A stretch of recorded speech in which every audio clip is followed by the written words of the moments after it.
الرحیم الحمد للہ والصلاة والسلام علی رسول اللہ۔ رفع الفعل المضارع، فعل مضارع کی رفع والی حالت، یعنی جس حالت میں فعل مضارع کے آخری حرف کے اوپر پیش آنی ہے۔ اس سے پہلے نصب الفعل المضارع اور جزم الفعل المضارع، یہ دو ہم نے اسباق پڑھ لیے ہیں جس میں زبر اور جزم کی حالت تھی۔ اب یہ پیش کی حالت کے متعلق پڑھتے ہیں۔ حالانکہ اصل فعل مضارع میں یہ ہے کہ اس سے پہلے کوئی ادات ناصبہ یا جازمہ نہ آئے تو اس کی حالت رفع ہوتی ہے، اس کے آخر میں پیش ہی آئے گی۔ جیسے مثالیں یہ دیکھیں، تطیر الحمامۃ یعود المسافر تسیر السحب ینزل المطر یثور الغبار یحکم القاضی۔ اب یہ سارے دیکھیں فعل مضارع ان کے آخری حرف کے اوپر پیش ہے۔ مثال کے طور پر یہ دیکھیں، تطیر، طار یطیر، پھر الحمامۃ مؤنث تھا اس لیے فعل بھی تطیر ہو گیا یطیر کی جگہ، تو تطیر اڑتا ہے، الحمامۃ کبوتر۔ اب تطیر ہے آخری حرف کے اوپر پیش ہے، یہی اس کی اصلی حالت ہے۔ تو ہم کہیں گے کہ فعل مضارع سے پہلے حروف ناصبہ جو ہیں، جو اس کو زبر دیتے ہیں، جو اس کے آخری حرف میں زبر لاتے ہیں، یعنی ان، لن، اذن، کی، وہ بھی نہ ہوں، حروف جازمہ بھی نہ ہوں جو ہم نے پڑھے ہیں، لم، لا ناہیہ اور ان شرطیہ، یہ بھی نہ ہوں، تو نہ اس کے اوپر جزم آئے گی نہ زبر آئے گا، بلکہ یہ اپنی حالت پہ، پیش کی حالت پہ رہے گا۔ تو فعل مضارع جو ہے ادھر مرفوع ہے۔ اسی طرح یعود المسافر، یعود لوٹتا ہے، المسافر مسافر، تسیر چلتے ہیں، السحب بادل، یہ سحب سحاب کی جمع ہے اور سحاب بادل کو کہتے ہیں، اور یعنی بادل چلتے ہیں۔ اسی طرح ینزل المطر، ینزل اترتی ہے، المطر بارش۔ اسی طرح یثور اڑتا ہے، الغبار غبار اڑتا ہے، یحکم فیصلہ کرتا ہے، القاضی قاضی۔ تو یہ جو ہیں 6 جملے آپ کے سامنے، یعنی فعل مضارع کی رفع حالت، یعنی اس کے آخری حرف کے اوپر پیش کب آئے گی؟ جب اس سے پہلے نہ حروف ناصبہ ہوں گے، نہ حروف جازمہ ہوں گے، نہ زبر دینے والے ہوں گے، نہ جزم دینے والے ہوں گے۔ اگر نہیں ہوں گے تو فعل مضارع کی اصلی حالت رہے گی، یعنی پیش والی۔ بحث میں بھی یہ کہہ رہے ہیں، الافعال فی الامثلۃ المتقدمۃ کلها افعال مضارعہ، افعال مضارعہ، یعنی یہ جو پہلی مثالیں دی گئی ہیں یہ سارے افعال مضارع کے ہیں۔ وَإِذَا تَأَمَّلْنَا أَوَاخِرَهَا وَجَدْنَاهَا مَرْفُوعًا، تو ان فعل مضارع جو سارے افعال ہیں، ان کے آخری حرف کے اوپر اگر ہم غور کریں تو وہ مرفوع ہیں، ان کے آخری حرف کے اوپر پیش ہے۔ فما سبب الرفع، یہ پیش کا سبب کیا ہے؟ رفع کا سبب کیا ہے؟ السبب ان هذه الافعال لم يتقدمها شيء من الادوات التي توجب نصبها او توجب جزمها۔ سبب یہ ہے ان هذه الافعال، یہ جو افعال ہیں، لم يتقدمها شيء، اس سے پہلے کوئی چیز نہیں آئی، من الادوات التي توجب نصبها، ایسے الفاظ جو کہ اس کو نصب دیں، اس کے آخری حرف کے اوپر زبر لائیں، او توجب جزمہا، یا اس کو جزم دیں، ایسے کوئی نہیں آئے۔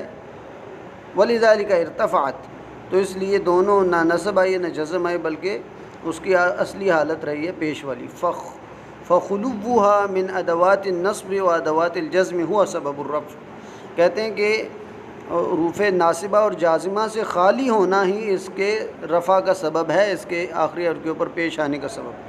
اب قاعدے کی طرف آئیں، یرفع الفعل المضارع، فعل مضارع اس حالت میں مرفوع ہوتا ہے، اس حالت میں اس کے آخری حرف کے اوپر پیش آتی ہے، اذا لم تسبقه اداۃ، جب اس سے پہلے کوئی ایسا لفظ نہ آئے، من ادوات النصب او جزم، جو اس کو نصب دے دیں یا جزم دے دیں، یا تو اس کے آخری حرف کے اوپر زبر لے آئیں یا جزم لے آئیں، ایسی کوئی ادات یا لفظ نہ ہوگا تو فعل مضارع مرفوع رہے گا اور اس کے آخری حرف کے اوپر پیش آئے گی۔ اب تمرینوں میں بھی آ جائیں، بے شک دیکھیں اس کو۔ عین الافعال المضارعہ المرفوعۃ فی الجمل الآتیہ وبین سبب رفعها، فعل مضارع مرفوعہ کا جو ہے تعین کریں اور پھر ان کا سبب بھی بتائیں۔ سبب پہلے ذکر ہو چکا۔ اسی طرح یہ دیکھیں، یود علی، یود چاہتا ہے، علی علی، ان یلعب، اب دیکھیں ان یلعب کہ وہ کھیلے، بالکرہ تھی، بال کے ساتھ، یود علی ان یلعب بالکرہ، علی چاہتا ہے کہ وہ گیند کے ساتھ کھیلے۔ اب دیکھیں یود، اس سے پہلے کوئی حروف جازمہ یا ناصبہ نہیں آئے، تو فعل مضارع کے آخری حرف کے اوپر کیا آئی؟ پیش۔ تو ہم کہیں گے یہ فعل مضارع مرفوع ہے۔ لیکن یہ این یلعب جو آگے آیا ہے، اس یلعب سے پہلے ان آ گیا تو ان حروف ناصبہ میں سے، فعل مضارع کو نصب اور زبر دینے میں سے والوں میں سے، تو دیکھیں یلعبو کی جگہ یلعبہ ہو گیا، تو ہم کس کی نشاندہی کریں گے؟ یودو کی۔ اسی طرح یشتد شدت سے یشد الاطفال الحبل، یشد کھینچتے ہیں، الاطفال بچے، الحبل رسی کو، بچے رسی کھینچتے ہیں۔ یشد، اب دیکھیں اس سے پہلے کوئی حروف ناصبہ جازمہ نہیں آئے تو یہ مرفوع ہے، یشد الاطفال الحبل۔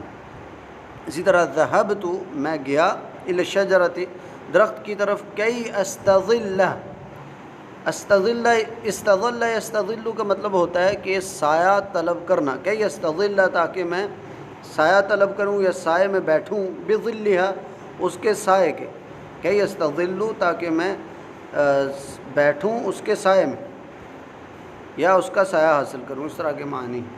تو ذہبت الی الشجرۃ کی استظل بظلھا، اب یہ استظل یستظل جو ہے، استظل تاکہ میں سایہ حاصل کروں، اب یہ اس سے پہلے کئی آ گیا تو استظل کی جگہ استظل آ گیا، تو ہم کہیں گے اس میں فعل مضارع کوئی ایسا نہیں ہے جو مرفوع ہو، بلکہ یہ منصوب ہے کئی کی وجہ سے۔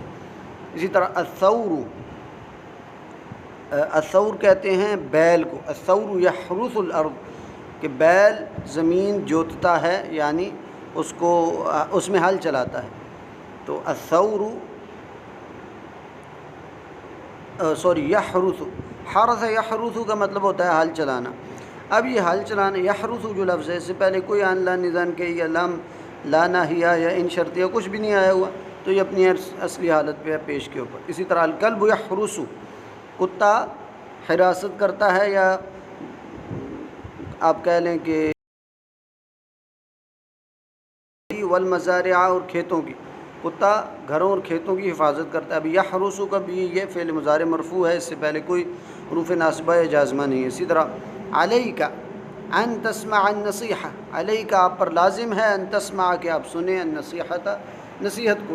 اب یہ ان تسمع فعل مضارع سے پہلے ان آ گیا تو تسمع کی جگہ تسمع آ گیا، تو یہ حروف، یہ فعل مضارع منصوب ہو گیا، مرفوع نہیں ہے۔ اسی طرح احب، میں چاہتا، میں محبت کرتا ہوں، الولد بچے سے، احب الولد میں بچے سے محبت رکھتا ہوں۔ الذی یحرس، الذی یحرس جو حرص رکھتا ہے، اعلیٰ نظافت ثیابہ جو اپنے کپڑوں کی صفائی پر حرص رکھتا ہے، تو میں اس بچے سے محبت رکھتا ہوں۔ اب یہ احب جو تھا، احب، احب یحب، یہ فعل مضارع ہے، اس سے پہلے کوئی حروف ناصبہ جازمہ نہیں آئے تو یہ مرفوع ہے، اس کے آخری حرف کے اوپر پیش ہے۔ اسی طرح یحرس، حرس یحرس، حریص ہونا، یہ بھی جو ہے فعل مضارع مرفوع ہے، کیونکہ اس سے پہلے کوئی حروف ناصبہ جازمہ نہیں آئے تو یہ بھی مرفوع ہے۔ اسی طرح الاکل الکثیر، کثرت سے کھانا، یفسد المعدہ، معدے کو خراب کر دیتا ہے۔ ابھی یفسد جو ہے، اس سے بھی پہلے کوئی ان لا نظام کے یا لا ناہیہ ان شرطیہ وغیرہ کچھ نہیں آیا، ناصبہ نہ جازمہ، تو یہ فعل مضارع مرفوع ہی اپنی حالت میں۔ اسی طرح تسقط الاوراق، تسقط اوراق الاشجار، تسقط گرتے ہیں، اوراق کہتے ہیں پتوں کو، ورقۃ پتا، اوراق پتے، الاشجار شجر کی جمع ہے، تسقط اوراق الاشجار درختوں کے پتے گرتے ہیں، فی الخریف خزاں کے موسم۔ اب یہ تسقط دیکھیں فعل مضارع ہے، مرفوع ہے، اس کے آخری حرف کے اوپر پیش ہے، اس کا سبب آپ کو پتہ ہے حروف ناصبہ جازمہ نہ ہونے کی وجہ سے۔ اسی طرح یستفید، فائدہ حاصل کرتا ہے، الانسان انسان، من قراءۃ الکتب کتابیں پڑھنے سے۔ اب یستفید، استفادہ یستفید فعل مضارع ہے، اس کے پہلے کوئی حروف ناصبہ یا جازمہ نہیں آئے تو یہ مرفوع ہے اپنی حالت میں۔ اسی طرح اگلے جو ہے سوال کی طرف آئیں، اتمم الجمل الآتیہ بوضع فعل مضارع مرفوع فی الامکنۃ الخالیہ، کہتے ہیں ان جملوں کو مکمل کریں فعل مضارع مرفوع لگا کر، جیسے الفلاح، الفلاح کسان، القطن کپاس، کسان کپاس چنتا ہے، چنتے کے لیے جنا یجنی کا لفظ ہوتا ہے، الفلاح یجنی، یا جیم نون یہ جس کے نیچے دو نقطے ہوتے، الفلاح یجنی القطن، قطن کے کپاس، کسان کپاس کو چنتا ہے۔ اسی طرح القط یجری القط القط یأکل الفأر، القط بلی کو کہتے ہیں، الفأر چوہے کو، تو ہم کہیں گے القط یأکل، بلی کھاتی ہے، الفأر چوہے کو۔ اسی طرح العوز، العوز یہ بطخ ٹائپ ہوتی ہے جس کو راج ہنس کہتے ہیں، جو یعنی دریاؤں وغیرہ میں تیرتی رہتی ہے۔ العوز راج ہنس ڈیش فی النہر، تو ہم کہیں گے العوز یسبح فی النہر، یسبح یعنی تیرتی ہے، فی النہر نہر میں۔ اسی طرح البستانی دا گارڈین، جو باغ کا رکھوالا ہوتا ہے، باغبان جس کو کہہ لیں۔ البستان یقطع الشجر، البستانی یقطع الشجر، کہ وہ درخت کاٹتا ہے، مثال کے طور پر۔ تو اس طرح یہ آگے آپ کے سامنے اگلے سوال کی طرف آئیں، یا اس میں ہے ابھی باقی؟ الحلاق، الحلاق کہتے ہیں باربر کو، بال کاٹنے والا جو ہے۔ یحلق الشعر، یحلق مطلب کاٹتا ہے، یحلق الشعر کہ وہ بال کاٹتا ہے۔ اسی طرح التاجر یبیع البن، بن کہتے ہیں یہ جو کافی بینز ہوتے ہیں نا، جن سے کافی بنتی ہے، اس کو کہتے ہیں التاجر یبیع، کہ وہ بیچتا ہے، باع یبیع۔ اسی طرح المرأۃ تحمل الجرہ، الجرہ کہتے ہیں جگ وغیرہ کو، جو جار ہوتا ہے، تو التحمل اٹھاتی ہے، کہ عورت اٹھاتی ہے یا اٹھائے ہوئے ہے جگ کو۔